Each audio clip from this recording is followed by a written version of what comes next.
Welcome back to the DNA Testing in Practice 10-module professional development series. This is the case study for Module 4 and we'll be focusing on methylation. Before I start this case, I'd like to go over a few points and summarise some of the information I went through in the methylation and the bonus modules. In regards to what type of folate to use, all of the folates, including folic acid, will help to minimise or normalise homocysteine levels. But, as discussed, there is emerging evidence suggesting that high-dose folic acid, or in some cases even moderate doses, around 400 micrograms, can cause unmetabolized folic acid in the blood, and this may be of concern. But it's also important to note that low doses of folic acid seem to be very safe. Therefore, if you do want to give higher doses to your patients and they have SNPs, such as those in MTHFR, you may want to consider other forms of folate, like 5-methyl tetrahydrofolate, because this is the form of folate that is likely to be lower in your patients with higher homocysteine and low folate because MTHFR is slower and therefore likely to be producing less of that particular form, the 5-methyl tetrahydrofolate. Again, you need to consider dose. More isn't always better. Actually, in fact, in some cases, more is worse. So think about balance. If you can, give a B complex, but if your patient is sensitive and you only want to give one nutrient at a time, or you really want to monitor the effects of these nutrients, I suggest starting with vitamin B12 to avoid that folate trap that we spoke about in the modules, and then give low doses of folate and titrate up. Finally, if your patient doesn't have genetic variations or SNPs within MTHFR, or they have reacted to methyls in the past, and this is discussed in the methylation modules, and we'll go into these things further in another coming module, which is a bonus module, you can of course consider folinic acid. Also, those of you who are concerned with adverse reactions and side effects, this will be covered in that additional bonus module that you will be able to go through. And now moving on to the case study. So this particular case is focused on low homocysteine, not high homocysteine, and we're going to look at the effects of methylation on fatigue and immune health for this patient. As practitioners, we need to collect the facts, then connect the dots and come up with a plan for our patients. The main points and concerns for this case study are that we have a 39-year-old female. She has had a baby 6 months ago. She's currently breastfeeding. She has developed psoriasis, so this is new. She has never had any skin issues in the past. She's also fatigued and feeling exhausted, which we know is common for new mums, but we still want to explore this. She's concerned about nutrient depletion in regards to not only her own health, but feeding her baby. And she's previously had Graves' disease, so there's a history of autoimmune disorder. Moving on to the signs and symptoms, in relation to her skin, she feels that her skin is dry, it's itchy. She has this eczema kind of dermatitis which started on her toe and then moved to her hands, and it was recently diagnosed as psoriasis by a dermatologist.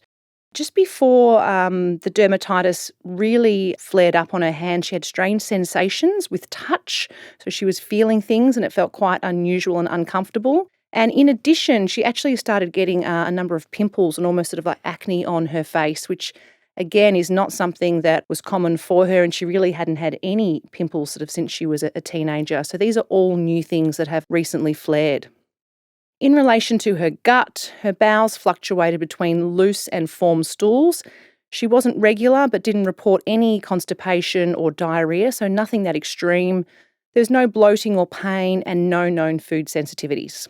Moving on to some of the cardiovascular and vital signs, her blood pressure's slightly high. It sits around 140 on 90, but it does fluctuate significantly. Her pulse rate is 75, so not too bad. However, she reports that it was previously much lower. Her BMI is 23, so that's quite good, but her waist is 85 centimetres, and we know for females it really shouldn't be above 80. In this particular case, I'm not concerned about her waist or even her BMI. She's had a baby. We want to give women at least a year to recover from that. However, this was a measurement that actually was done by the patient, and she wanted to monitor that herself. So that's not something that, as a practitioner, we really want to be doing after someone's had a baby, is making them feel uncomfortable about their size and their weight. Looking at blood tests investigations, all her thyroid function markers were normal: TSH, T3, T4, and obviously we need to monitor this because of the previous thyroid issues. Her CRP levels and ferritin were both high. So the CRP was 7, so this is not an acute infection, likely to be some kind of chronic inflammation. The ferritin could be high for a few reasons. One, this could also be inflammation. However, she was low in iron during her pregnancy and at 37 weeks had an iron infusion. So that could be a result of the iron infusion. Her zinc was borderline low, so on that low end of normal. Her vitamin D was 80 nanomole per litre. She is taking vitamin D in the past. Actually, in her first pregnancy, she was vitamin D deficient. Her homocysteine was low, so this is a big concern as well. Her serum folate and serum B12 were high. Her hydroperoxide, so she actually looked at oxidative stress markers as well, and the hydroperoxide was normal, so not indicating high levels of this particular free radical, but her total antioxidant capacity, which I will explain more in the oxidative stress case study, was low. So her ability to deal with oxidative stress is compromised, but her levels of oxidative stress in regards to hydroperoxide are normal at this point in time. Looking at her history, her father also had Graves' disease, so there's obviously that predisposition there. He also had a stroke at 74 years of age. With her mother had hypertension and also developed dementia. Medications, she's actually started a topical steroid for that dermatitis or psoriasis. Aside from that, there are no medications. With the supplements, she's taking a B complex on most days, and she feels that this B complex has actually made her feel better and helped with her energy levels. She takes vitamin D, about 1,000 IU. It's actually a vitamin D spray, around about every second day. And she takes a prenatal some days. So she had a prenatal supplement during her pregnancy and took that daily up until about 4 months into the pregnancy, and then took it sort of here and there. It hasn't been consistent. Looking at diet, she has a maximum of 2 glasses of water a day. Remember, she's breastfeeding. That's not really enough. And she emphasised maximum and said that really this is when she remembers to have a glass of water. She does drink coffee around 3 a day, and she really has quick and easy meals because she's time poor. She's got children, a new baby, and she's working. So in the morning, it's muesli or toast, sort of wraps with maybe some meat and salad for lunch. Dinner is usually meat and veg, pastas or rice dishes. So, not too bad, but really, when you look at this, it's very carb heavy. There's no fruit, not a lot of colour. Think about the antioxidants, but the main thing that is concerning me is really just not enough water. Lifestyle-wise, poor sleep is a big issue. So she's waking to breastfeed, but not only is she waking to breastfeed, she's struggling to fall asleep herself and at times wakes even without the baby waking her. And this is a big issue because she's very, very tired and needs to improve her sleep. She's not really doing any exercise and she's feeling stressed in relation to balancing work and family. So her short-term goals are to resolve the skin issues. That's really what's brought her in. That's her big concern. But also she wants to improve her sleep, her stress and her fatigue, as well as some advice around her diet and nutrient intake. One, to ensure that she's not depleted, but also so that the baby is getting what she needs. And long-term, really, she also wants to avoid a reoccurrence of that autoimmune disease, getting the Graves' disease with that previous thyroid history. So, what is going on with this patient? When we look at her reproductive history, she's gravida 3, para 2. So she's had 2 babies, 3 pregnancies. There was actually a loss in between her 2 children, but has had no issues falling pregnant. She was diagnosed with gestational hypertension in that first pregnancy. However, this may have actually been due to her thyroid because she was hypothyroid at the time. Both of her deliveries were normal with no interventions, so pregnancies were fine.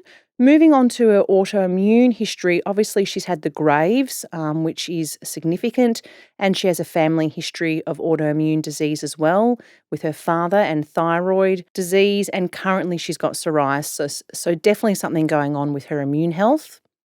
Looking at her gut, so the gastrointestinal tract shown there is GIT, We know that her bowels fluctuate between loose and formed. Perhaps her gut health is influencing her immune health. The signs and symptoms, as we mentioned with the blood test, there's low homocysteine. Now, the low homocysteine is really what stands out because we know that homocysteine needs to be converted to methionine and then it will make SAMe or S-adenosine methionine. That SAMe then needs to be used to break down neurotransmitters, so helping balance our mood, breaking down hormones, helping make melatonin. So this low homocysteine, by influencing methylation, may be impacting on all sorts of different pathways in the body and directly influencing her sleep, her mood, her stress levels, and even her ability to detox. So again, thinking about homocysteine, not only is it helping make the S-adenosine methionine required for all of those methylation reactions, but also homocysteine needs to come down that transsulfuration pathway to make glutathione. And remember at the beginning, I mentioned her total antioxidant capacity was low. So without going into too much detail, really what that means is her capacity to deal with oxidative stress is low. So if she's low in glutathione, she's going to struggle to deal with these free radicals and toxins that she may be exposed to. Not only does she have the low homocysteine, we can see that that C-reactive protein is high, so that's a marker of inflammation, and she's got that dry, itchy and sensitive skin. Moving on to lifestyle, there's poor sleep, she's not exercising and she's stressed. Coming to the supplements, she is on some supplements that can support methylation, but in this case, this could be an issue because if she's got low homocysteine and we're trying to push that around to make methionine, we could be reducing those homocysteine levels even further. She's taking vitamin D and there's some other nutrients in that prenatal, but remember she's not taking that consistently. In relation to the cardiovascular health, she's got high blood pressure, the large waistline, but again, we're not so concerned with that because really she's recently had a child.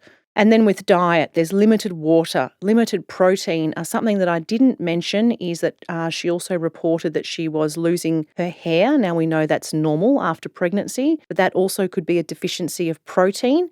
And also with homocysteine, with that low homocysteine, we need methionine and cysteine. These are amino acids. So maybe there's an issue with protein in the diet. She didn't report a high intake of protein.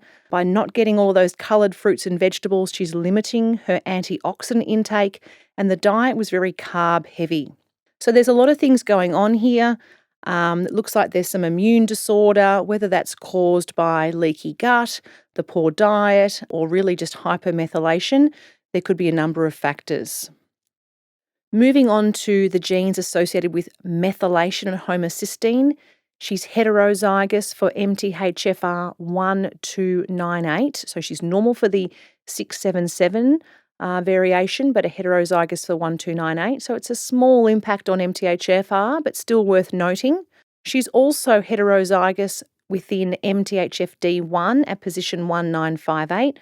So this also influences folate metabolism.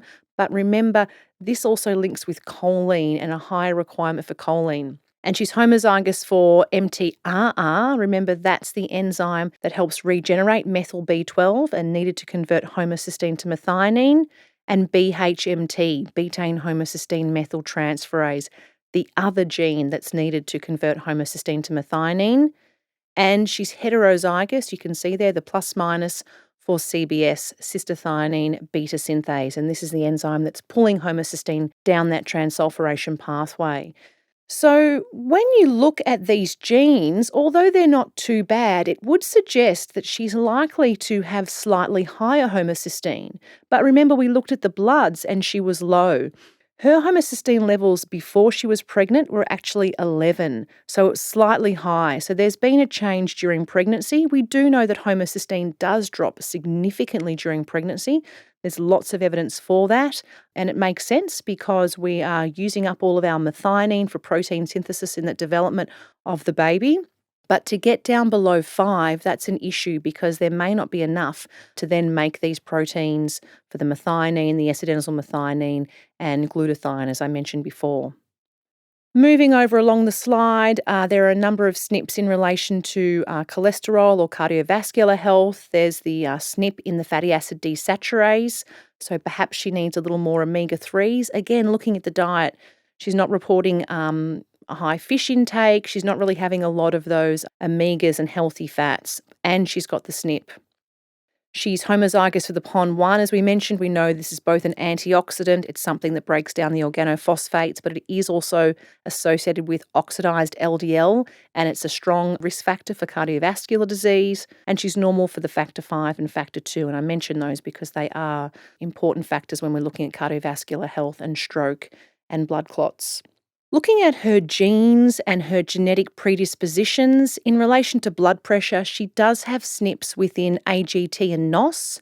Both of these are risk factors for hypertension and high blood pressure.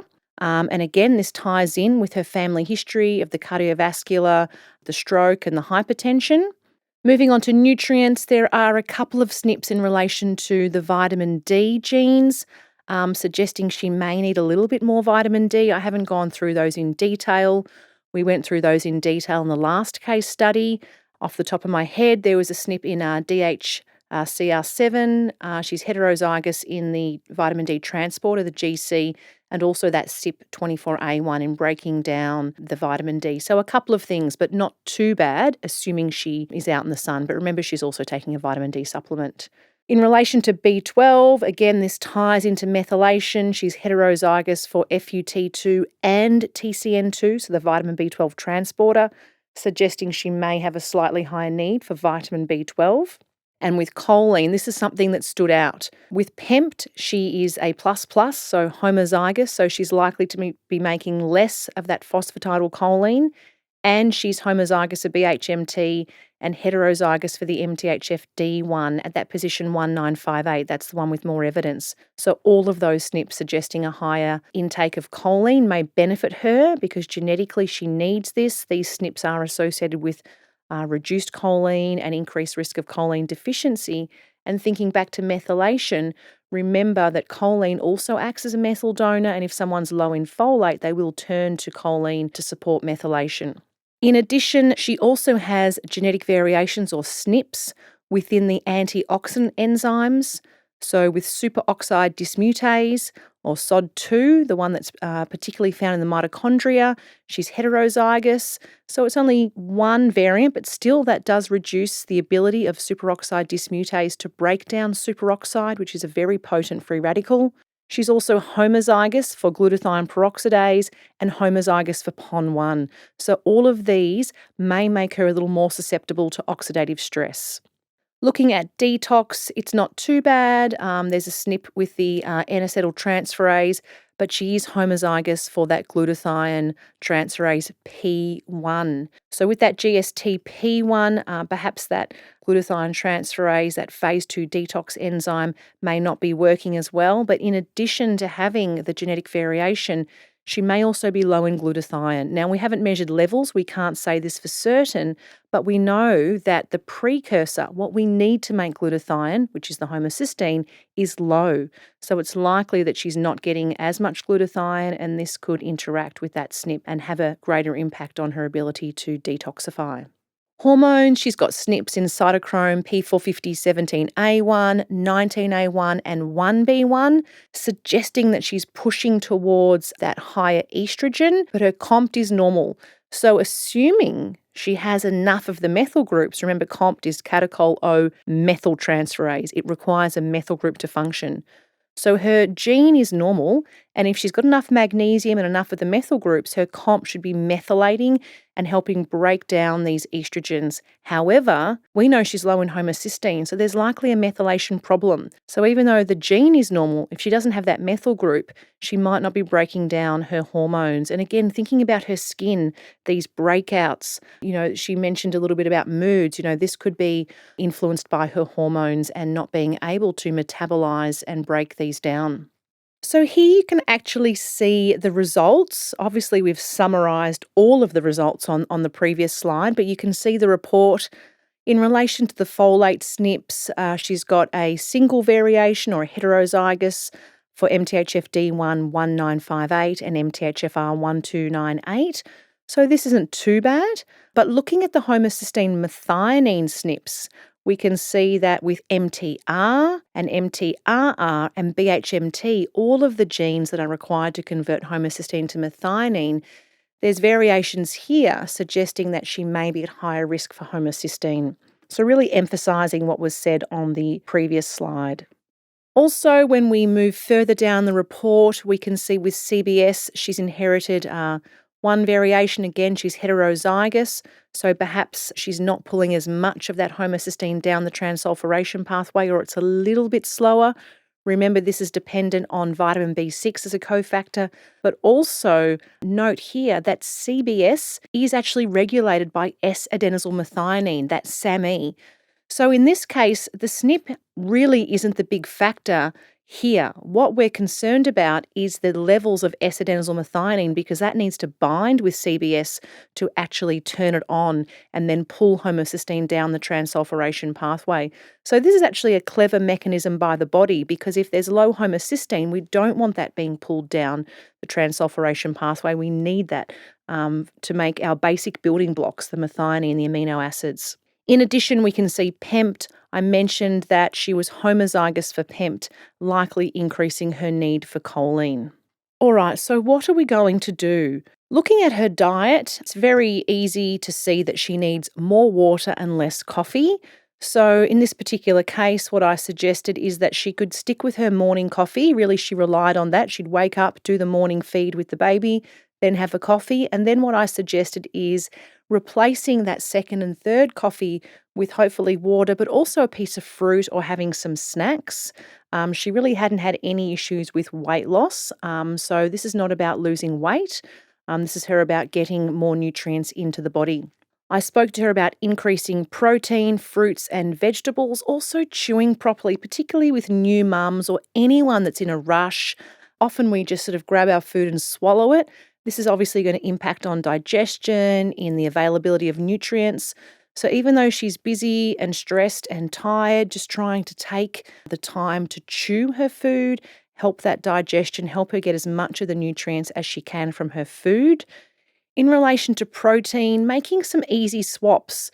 In the morning, a lot of people struggle with breakfast, and it is just easy to go to a cereal or a toast. But one of the quickest and easiest things you can do, and what I spoke to this patient about, is making what I call little egg muffins or like frittatas. So you can just sort of mix up an egg with whatever veggies are in the fridge.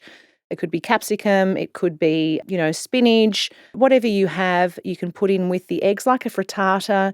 If they're a meat eater, putting in some, bacon or ham, as long as that's good quality, free range, preferably organic. And just mixing all that up, it takes 5 minutes, throw it in there, and then just put it into a muffin tin in the oven, and then that can sit in the fridge for a few days, or you can even freeze them and then have those for brekkie. So she's getting more protein, she's getting choline from the eggs, some more vegetables, some more colour, and then taking away some of these, carbohydrate-rich foods like the toast, the breads and the cereals, which are probably not doing her any favours. We also really need to support the methylation, increase the homocysteine. So often when we think about methylation cases, we're concerned about high homocysteine. But as I emphasised at the beginning, we know that giving the B vitamins and the folate can bring down homocysteine. This is a case with low homocysteine. She's been taking B vitamins already. Perhaps that has led to the lower homocysteine, but also no doubt the pregnancy, perhaps low protein intake, or just the demands on the body. So we need to increase her protein. I've mentioned it through diet, but also supporting her with, in this case, a protein powder and NAC. So that homocysteine needs to come down the transsulfuration pathway to make glutathione. At the moment, it's likely that that little bit of homocysteine is really just being used for methylation. Remember, I mentioned, and it's also in the modules, that SAMe is needed to upregulate or turn on CBS. So it's likely that CBS is not being switched on and the homocysteine isn't being pulled down that transsulfuration pathway. That NAC is going to protect that pathway.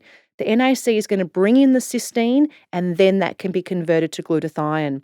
So you're going to protect your levels of homocysteine, make it more available for the methylation pathway, but still supply the cysteine needed for that transsulfuration pathway. For those of you who are new to this, if it's not making sense, go back to your diagram, have a look at that methylation cycle, and then where you see CBS coming down, and that will all fall into place for you. We also want to add choline. Genetically, this stands out. Plus, she needs support with the methylation. So adding in some choline will help there. The other thing for her is that fatigue, the insomnia, the stress. So we want to talk about magnesium. We know that that can help with stress, possibly improve her sleep and good sleep habits. She was in the habit of sitting on her phone at night, so stopping that, scrolling through and looking at the screen really before bedtime. Having a look at her prescription, what I spoke to her about was stopping that prenatal supplement. I didn't want her to have too many of the Bs. So in this case, she was actually having, B vitamins that were in the prenatal, and she was having B vitamins from the B complex. So I think in this case, she was actually having more than she needed. Going back to her genes, when you looked at those folate SNPs, it really didn't stand out that she had a significantly higher need. Now, I do think that, particularly in pregnancy and breastfeeding, we need some support, but she really didn't need that double dose. So I've stopped the prenatal. I've told her to stay on the vitamin D, and we're going to reduce that B complex to every second day. The reason why I want her to reduce it to every second day is I want that homocysteine to build up, and I don't want to be pushing it all around that methylation cycle, and giving her the Bs is going to encourage that methylation of homocysteine to methionine. I've advised protein powder. Protein powder is something I use a lot. It's important that your patient gets a protein powder that doesn't have artificial sweeteners and flavours and colours. There's lots out there these days. So that's a scoop at breakfast. She could have this in the morning. And I give ideas to the patients. This could be something, with some nuts or seeds or banana and things like that. Or if perhaps she's having that little egg muffin in the morning, she can have the protein powder later in the day as a snack. With the NAC in this case I think is really important. If you've got patients with that low homocysteine, always think, NAC as well as obviously your B vitamins. We're starting with a quarter teaspoon in the morning and a quarter at night. So this is about 800 milligrams each time, so a total of 1,600 milligrams for the day. The liposomal phosphatidylcholine, personally I like the liposomal. That's what I seem to get results with. That's 1 teaspoon. It's important to have that about 10 minutes before meals. I wanted her to increase her zinc. There was a tiny bit in the prenatal, but she wasn't having the prenatal consistently, so we want to bring that up. We're thinking about, the inflammation, the CRP, her skin, that autoimmune predisposition. So, the zinc, the vitamin D, as well as the omega-3. So these are all really to support her immune system and bring down that inflammation. We know that omega-3s, zinc and vitamin D can actually reduce cytokines, reduce these things that are causing that chronic inflammation in her body. So I use the zinc drops. I don't always use zinc drops, but a lot of the zinc formulations actually have other nutrients in them, a lot of the Bs and B6 and things like this. In this case, I just wanted straight zinc, so I've gone the zinc drops. The omega trianols, so I think they are a really good quality omega-3. They've got higher EPA and also some vitamin E. So again, this may help with her total antioxidant capacity.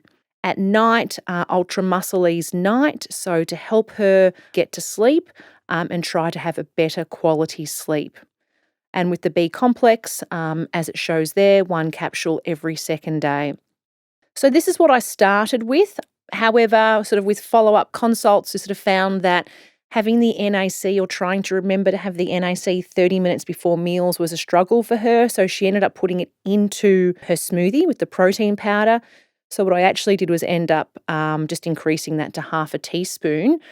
We know that if the NAC is given with proteins, it may not be absorbed as well. We might get less of that cysteine. So I increased that dose and made it easier for her. At the end of the day, we need to come up with something that is going to be easy for the patient, and then that'll help with them being more compliant. So obviously we need to monitor the patient. In about 4 weeks, we actually had seen some good results with her face. So the acne and the pimples had almost cleared completely, but the skin on her hands, so that eczema, sort of psoriasis, was still an issue.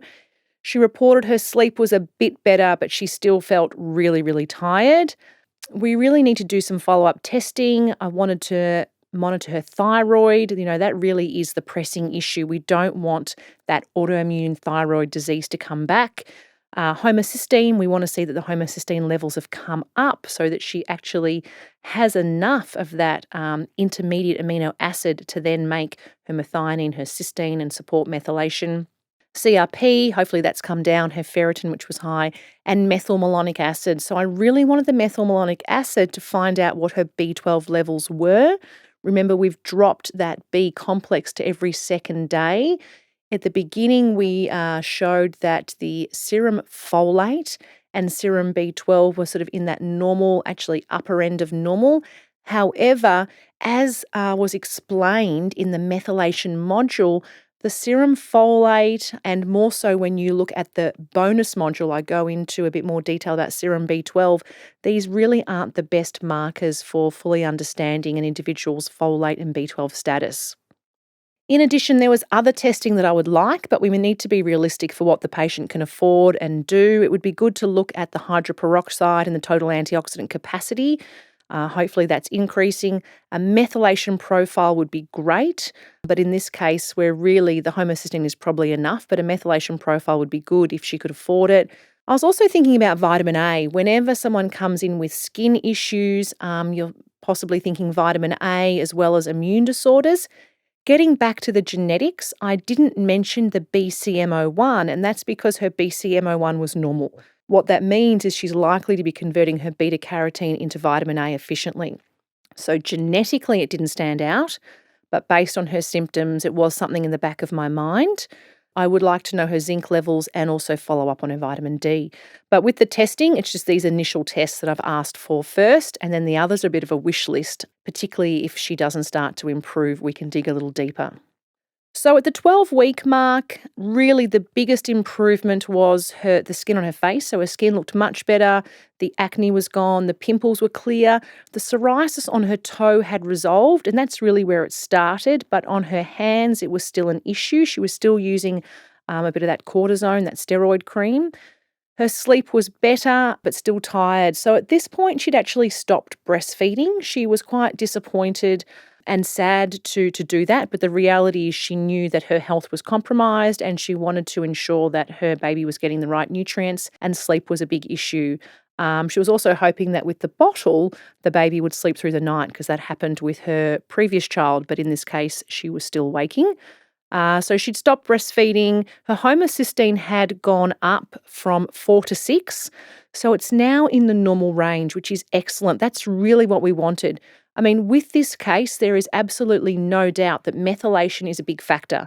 As I mentioned at the beginning, we need methylation to convert our serotonin into melatonin. It's important for energy metabolism. It's important for metabolizing, breaking down our hormones. It's important for breaking down the catecholamines, those neurotransmitters, our dopamine and adrenaline. So when she's getting stressed, her ability to even break these things down is compromised. Even though she's got a normal COMT, she didn't have the methyl groups, or likely not to have as much of those methyl groups to support all of that. So now she's at a normal homocysteine level. This is really what we were aiming for. Her CRP has come down, but it's still not good. So we're at 4. So still some indication for that low-lying chronic inflammation. So then to really address that, what we spoke about was eliminating all refined carbohydrates and sugars. So she definitely did not have a high sugar diet. But really anyone that's eating food in this day and age is likely to be getting a lot of the refined carbs and sugars. So I asked her to dig a little deeper with that. And I added in the lactoferrin plus SB because this also has the vitamin A. The reason I did this is Saccharomyces boulardii and lactoferrin have been shown to reduce cytokines, so bringing down the inflammation, as well as that vitamin A. And the reason why I made this decision and what helped with this was I started speaking to her about what we call night blindness. So we know that vitamin A is important for skin, but also people that are low in vitamin A, when it gets dark, they have difficulty seeing. And she reported that at dusk, particularly just at that beginning of dusk, she struggled to see. So I thought there may be something going on with vitamin A. So I added this in and was hoping that might bring that CRP down just a little further. 4 weeks later, at the 16-week mark, her skin is much better, including her hands. However, they were still sensitive, so to certain hand washes and detergents. Her sleep had improved, her bowels had also improved, so perhaps that was bringing in the lactoferrin there. Her stress levels had reduced, she was definitely coping better. She still reported some fatigue, and her homocysteine had gone up to 7. The CRP has come down a little more to 3, so still a concern. And she had her zinc levels measured and they'd gone from 11 to 14. So I'd still like to see that a little higher. So she definitely stayed on the zinc. The main change at this point was stopping the NAC. The reason I stopped the NAC is that her homocysteine was now at 7, so I didn't think that she needed this, and we're always trying to reduce supplements if the patient doesn't need them. And I changed her B complex to a B complex with CoQ10. I did this for a few reasons. One, she'd run out of the current B complex she was on, but at this point she was reporting the fatigue, and we know that CoQ10 can help with energy. Getting back to the genetics, because really, these modules are about the genes, her NQO1 was normal, so it doesn't suggest to me that she has a higher need for CoQ10. But again, think about phenotype, think about symptoms. She's reporting energy and I'm taking away the NAC. I still think that oxidative stress and inflammation are a concern, so bringing in the CoQ10 not only helps with energy, but we know this acts as an antioxidant as well. So it just helps me be a little bit more confident about taking that NAC away. So in summary, the production of the S-adenosyl methionine is likely rectified. We've brought that homocysteine up to a normal level, so there's enough to make the methionine, which forms S-adenosyl methionine, as well as supporting that transsulfuration pathway. So it's likely then that methylation is then supported throughout the body. We know that it's important, as I've mentioned, for sleep, for energy, for detoxification. And I really do think that methylation was an underlying factor here. Even when you're thinking about the skin, her sensitivities, her ability to detoxify, to break down certain chemicals is going to be compromised if she's low in these methyl groups, so having hypomethylation, but also her production of glutathione would have been compromised because of those issues with methylation. We need to continue to monitor her nutrient levels and adjust the supplements when necessary, and really emphasize continuing with this whole food diet and plenty of water. No doubt that water also helped with flushing the system and detoxification. At this point, it's time to introduce exercise. Exercise and physical activity is something I always want to discuss with my patients. But in this case, we needed to sort out a number of other things before we actually got to exercise. And her energy and sleep were really factors that need to be addressed before this. So as it mentions there, low to moderate intensity 3 times a week. She actually had some yoga DVDs and decided to start with those. So in summary, with this case, we've been able to really address the main issues for her, which was clearing up the skin issues. So we would say this is a sort of 100% resolution of the skin issues with the face and the toe, perhaps about an 80% resolution for the hands. There was still some sensitivity. We've been able to improve her sleep, improve her stress levels, and really bringing down that inflammation, which will hopefully mean that she won't go on to develop or have any flares of autoimmune disorders in the future. If there is a recurrence of any of these issues, or she starts to notice issues with her skin or her immune system, we can go to the tests that I mentioned earlier to dig a little deeper and try to rectify these things. So what we're really doing is looking for these underlying drivers, fixing those to improve her overall health.